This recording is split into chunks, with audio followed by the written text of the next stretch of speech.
अस्सलाम वालेकुम dear students. आज का हमारा टॉपिक है ब्लड वेसल्स। तो ब्लड वेसल्स को हम देखेंगे फेडरल बोर्ड की 12वीं क्लास की बायोलॉजी के हवाले से। इसी तरह फर्स्ट ईयर की जो न्यू बुक है पंजाब बोर्ड की, उसके हवाले से भी हम देखेंगे फर्स्ट ईयर की बायोलॉजी के हवाले से। तो ब्लड वेसल्स ऐसी नालियाँ हैं जिनमें से खून बहता है, उनको हम ब्लड वेसल्स कहते हैं। और आपको पता होना चाहिए कि हमारी बॉडी के अंदर जो ब्लड वेसल्स हैं वो 3 तरह की हैं। उनमें सबसे पहली है आर्टरीज़, उसके बाद कैपिलरीज़, उसके बाद वेन्स का नाम आता है। हर एक को 1 बाय 1 करके देखेंगे, तो एक एक पॉइंट करके आप लोग याद करते जाइएगा। सबसे पहले हम बात करते हैं आर्टरीज़ की। तो जो आर्टरीज़ हैं, ये आर्टरीज़ ऐसी ब्लड वेसल्स हैं जो कि ब्लड को दिल से दूर लेकर जाती हैं। तो दिल से दूर लेकर जाने वाली ब्लड वेसल्स क्या कहलाती हैं? आर्टरीज़ कहलाती हैं। इसी तरह flows blood from heart to organ, कि ये जो आर्टरीज़ हैं इनके अंदर जो ब्लड बहता है, फ़्लो करता है, वो हार्ट से आर्गन की तरफ जाता है, मतलब दिल से बॉडी के दूसरे पार्ट की तरफ जाता है। और इन नालियों के अंदर, इन ब्लड वेसल्स के अंदर जो ब्लड होगा वो अमूमन ऑक्सीजनेटेड ब्लड होता है, मतलब कि ऑक्सीजन वाला खून होता है, सिवाय पल्मोनरी आर्टरी के। मतलब कि पल्मोनरी आर्टरी में जो ब्लड होगा वो डीऑक्सीजनेटेड होगा, बाकी सारी आर्टरीज़ के अंदर क्या होगा? ऑक्सीजनेटेड ब्लड होगा। इसी तरह अगर हम बात करें, हमारे पास नेक्स्ट जो पॉइंट है, इसको अगर हम देखें, इसकी जो दीवारें हैं, वॉल्स हैं, उनकी इसकी दीवारें क्या होती हैं? थिक होती हैं। मस्कुलर मतलब कि मसल्स की बनी होती हैं, एंड इलास्टिक, और उनके अंदर लचक पाई जाती है। इसके साथ साथ अगर देखा जाए नैरो ल्यूमेन। अब ल्यूमेन का क्या मतलब है? जैसे कि अगर आप देखें, ये एक आपके पास जो है वो ब्लड वेसल है। अगर ब्लड वेसल्स के अंदर फॉर एग्ज़ाम्पल यहाँ ये है आपके पास एक खून की नाली है। अब खून की नाली के अंदर जहाँ पर ब्लड फ्लो करता है, इस कैविटी को, स्पेस को हम नाम देते हैं ल्यूमेन का। और जो आपके पास कौन सी नालियाँ होंगी? आर्टरीज़, उनका जो ल्यूमेन है वो बिल्कुल नैरो, मतलब कि पतला सा होता है, बारीक सा होता है। इसी तरह इनके पास कोई भी वाल्व प्रेजेंट नहीं होता। एक एक पॉइंट है, छोटा छोटा पॉइंट है, याद करते जाएं, एंजॉय करते जाएं, मज़े लेते जाएं। अब इसके अलावा अगर हम बात करें, यहाँ पर जो ब्लड प्रेशर होता है वो क्या होता है? हाई होता है। इसी तरह ब्लड का फ़्लो जो है वो उसकी स्पीड भी बहुत ज़्यादा होती है। इसके अलावा ये जो आपके पास नालियाँ हैं, ये क्या होती हैं? हाईली इलास्टिक होती हैं, इनमें लचक पाई जाती है बहुत ज़्यादा। और ये जो नालियाँ हैं हमारी बॉडी के अंदर डीप इनसाइड द बॉडी, मतलब कि बॉडी के अंदर अंदरूनी साइड पर ये जो हैं आपके पास ब्लड वेसल्स देखने को मिलती हैं। ये वो नालियाँ हैं जहाँ पर कोई भी गैसेज़ या न्यूट्रिएंट्स का तबादला नहीं होता। इसी तरह अगर हम इनकी बात करें कि जो आपके पास आर्टरीज़ हैं, उनकी जो दीवारें हैं, उनके पास 3 लेयर्स पाई जाती हैं जिनको हम ट्यूनिक्स कहते हैं। अब उनमें सबसे पहली लेयर है ट्यूनिका एडवेंटिशिया, दूसरी है आपके पास ट्यूनिका मीडिया, और तीसरी है आपके पास ट्यूनिका इंटाइमा।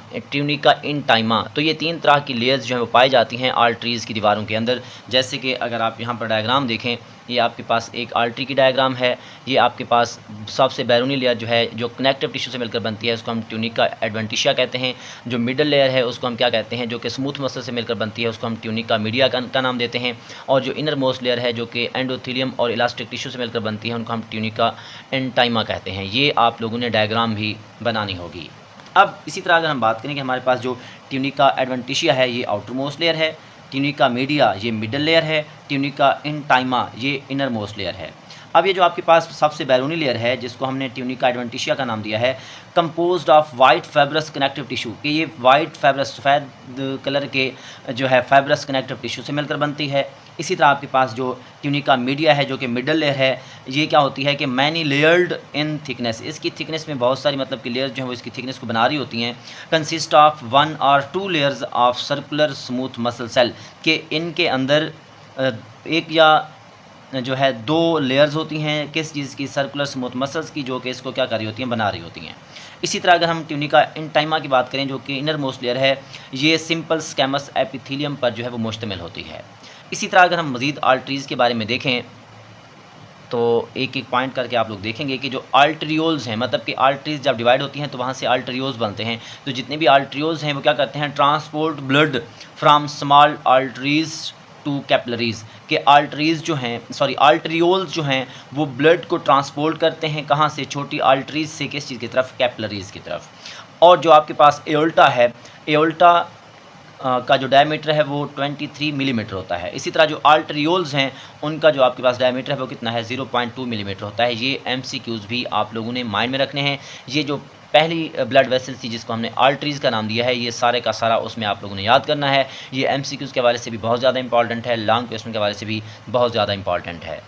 इसी तरह आर्टरीज़ के बाद कैपिलरीज़ आती हैं और उनके बाद वेन्स आती हैं। अब ये जो आपके पास कैपिलरीज़ हैं ये ऐसी ब्लड वेसल्स हैं जिनके पास एक्सचेंज ऑफ मटेरियल होता है, मतलब कि ब्लड के अंदर और बॉडी के सेल्स के अंदर या बॉडी के ऑर्गन्स के पास जो एक्सचेंज ऑफ मटेरियल है उसकी इजाज़त कौन देती है? कैपिलरीज़ देती है। इसी तरह जो आपके पास वेन हैं ये क्या करती हैं? दिल की तरफ खून को लेकर जाती हैं। जो आर्टरीज़ थी वो दिल से दूर लेकर जा रही थी, जो वेन्स हैं वो दिल की तरफ खून को लेकर जाती हैं। इसी तरह कैपिलरीज़ की अगर हम बात करें, flows blood between arteries and veins, कि जो आर्टरीज़ और वेन्स हैं उनके दरमियान जो है कैपिलरीज़ जो है वो क्या करती हैं? ब्लड को फ़्लो करवाती हैं। इसी तरह यहाँ पर वेन्स की अगर हम बात करेंगे तो ये जो है इनके अंदर जो ब्लड फ़्लो करता है वो बॉडी आर्गन से हार्ट की तरफ जाता है। इसी तरह कैपिलरीज़ की अगर हम बात करें, ये ट्रांजिशन पॉइंट है एक्सचेंज डिफ्यूजन आउट, ये वो वाला पॉइंट है जहाँ पर ऑक्सीजन जो है वो क्या कर जाता है? डिफ्यूज़ कर जाता है। इसी तरह इनकी अगर बात करेंगे, वेरी थिन वाल, इनके पास जो दीवार है वो बिल्कुल पतली सी होती है, एक सेल पर मुश्तमिल होती है। इसी तरह अगर हम मज़ीद बात करें कि आपके पास जो वेन्स हैं अगर हम उनकी बात करें, यूजुअली डीऑक्सीजनेटेड ब्लड, इनके पास अमूमन डीऑक्सीजनेटेड ब्लड होता है सिवाय पल्मोनरी वेन के। मतलब जितनी भी वेन्स हैं सबके पास डीऑक्सीजनेटेड ब्लड होगा, सिर्फ और सिर्फ पल्मोनरी वेन ऐसी वेन है जिसके पास ऑक्सीजनेटेड ब्लड होता है। इसी तरह अगर हम इनकी बात करें, thin walls with less muscle and elasticity, इनके पास भी पतली दीवार होती है, लेकिन मतलब इनकी दीवार पतली होती है और इनके अंदर जो मसल्स हैं वो भी कम होते हैं और इलास्टिसिटी भी जो है वो कम होती है। किस चीज़ की निस्बत? आर्टरीज़ की निस्बत। इसी तरह अगर हम मज़ीद बात करें कि जो आपके पास कैपिलरीज़ हैं इनका जो ल्यूमेन है वो एक्सट्रीमली नैरो होता है, मतलब इनके दरमियान जो स्पेस है बिल्कुल पतली सी स्पेस होती है, बिल्कुल बारीक सी जगह होती है जहाँ से ब्लड फ्लो करके जो है वो आगे की तरफ जा रहा होता है। इनके पास भी वाल्व मौजूद नहीं होता। अब इनकी अगर बात करें, इनका जो ल्यूमेन है वो बहुत मतलब गैप होता है, वाइड होता है, बहुत बड़ा ल्यूमेन होता है, खुला ल्यूमेन होता है और इनके पास जो है वो वाल्व पाया जाता है जो कि बैक ब्लड फ्लो को जो है वो कंट्रोल करता है। जहन में रखिएगा, वाल्व सिर्फ वेन्स में होते हैं। अब यहाँ पर ब्लड प्रेशर लो होगा, यहाँ पर भी ब्लड प्रेशर लो होगा। यहाँ पर जो है जो आपके पास ब्लड प्रेशर लो है यहाँ पर भी ब्लड प्रेशर लो है। यहाँ पर ब्लड का जो फ़्लो है वो स्लो होता है ताकि एक्सचेंज ऑफ मटेरियल हो। यहाँ पर जो ब्लड का फ़्लो है मतलब ब्लड का बहाव है वो क्या होता है? मॉडरेट होता है, नॉर्मल होता है। ये जो है नॉट इलास्टिक, इनके पास लचक नहीं होती। ये जो है लेस इलास्टिक होते हैं देन आर्टरीज़, मतलब आर्टरीज़ ज़्यादा लचकदार होती हैं, ये लचकदार उनसे कम होती हैं। इसी तरह अगर हम मज़ीद बात करें, हमारे पास जो नेक्स्ट पॉइंट है कि जो आपके पास कैपिलरीज़ हैं इन मतलब वो प्रेजेंट होती हैं in all tissues between arterioles and venules, के आर्टरियोल्स और वेन्यूल्स के दरमियान जितने भी टिश्यूज़ हैं उन सब में ये पाई जाती हैं। और ये मेन साइट हैं गैस मतलब एक्सचेंज की, जहाँ पर एक्सचेंज हो रहा होता है गैसेस का, न्यूट्रिएंट्स का और वेस्ट का। जहन में रखिएगा कि खून में और टिश्यूज़ में या खून में और सेल्स के दरमियान जो गैसेस, न्यूट्रिएंट्स या वेस्ट का जो एक्सचेंज है वो कहाँ पर होता है? आपके पास कैपिलरीज़ के अंदर। इसी तरह अगर हम इनकी बात करें, क्लोज़र टू स्किन, मतलब कि आपके पास ये जो हाथ है, ये जो ऊपर ब्लड वेसल्स नज़र आ रही हैं, खून की नालियाँ जो हैं ये जो नज़र आ रही हैं, ये जो खून की नालियाँ हैं ये क्या होती हैं? वेन्स होती हैं। और यहाँ पर भी किसी भी सब्सटेंस का जो है वो एक्सचेंज नहीं होता।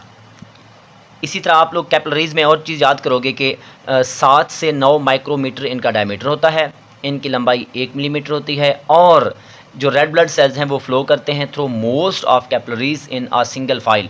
अब इसका मतलब ये है कि आपके पास फॉर एग्जांपल ये जो है एक कैपिलरी है, तो इस कैपिलरी में रेड ब्लड सेल फ्लो करते हैं, सिर्फ एक सेल एक वक्त में जो है क्या करता है? फ्लो कर सकता है। डबल जो है इस तरह नहीं आएंगे। इसका जो आपके पास ल्यूमेन है क्योंकि वो क्या होता है? बिल्कुल नैरो होता है, इसलिए हम कह सकते हैं कि जो रेड ब्लड सेल्स हैं वो मोस्ट ऑफ कैपिलरीज़ के अंदर सिंगल फाइल में जो है क्या करते हैं? मूवमेंट करते हैं। इसी तरह अगर हम बात करें कि जो आपके पास वेन्स हैं, वेन के अंदर 3 लेयर्स होती हैं जिस तरह आर्टरीज़ के अंदर थी। ये भी ट्यूनिका एडवेंटिशिया हैं, ट्यूनिका मीडिया हैं और ट्यूनिका इंटाइमा हैं। अब इनकी खसूसियात जो है वो उनसे आर्टरीज़ से थोड़ा सा डिफरेंट हैं। उनके अगर हम बात करते चले जाएँ तो देखिएगा, ये आपके पास सबसे बैरूनी लेयर है, ये मिडल लेयर है, ये इनर मोस्ट लेयर है। ये जो है किस चीज़ से मिलकर बनती है? कोलिजिनस कनेक्टिव टिश्यू से। और ये जो आपके पास मिडल लेयर है composed of thin layer of circularly arrange smooth muscle, के इनके पास स्मूथ मसल जो होते हैं वो सर्कुलर वे में पाए जाते हैं। इसी तरह इनके पास कोलिजन फाइबर्स भी होते हैं और कुछ इलास्टिक फाइबर भी पाए जाते हैं। इसके अलावा अगर हम इसकी बात करें, ये इनर मोस्ट लेयर है, कंसिस्ट ऑफ एंडोथेलियल सेल्स, ये एंडोथेलियल सेल्स और thin layer of elastic fibre पर मुश्तमिल होती है। और इसी तरह अगर हम बात करें कि इनके पास जो वेन्यूल्स हैं, वेन्यूल्स विद डायमीटर, मतलब इनके पास जो वेन्यूल हैं उनका डायमीटर जो है वो 40 से 50 माइक्रोमीटर होता है। Venules collect the blood from capillaries and, मतलब कि जो आपके पास वेन्यूल हैं वो कैपिलरीज से ब्लड को पकड़ते हैं और सेंड कर देते हैं किसी की तरफ, स्मॉल वेन्स की तरफ। अगर हम इनकी डायग्राम की अगर हम बात करें तो आप देख सकते हैं, ये आपके पास डायग्राम है जो आपको दिखाई जा रही है। ये आपके पास क्या है, कैपिलरीज़ की डायग्राम है, ये आपके पास वेन की डायग्राम है।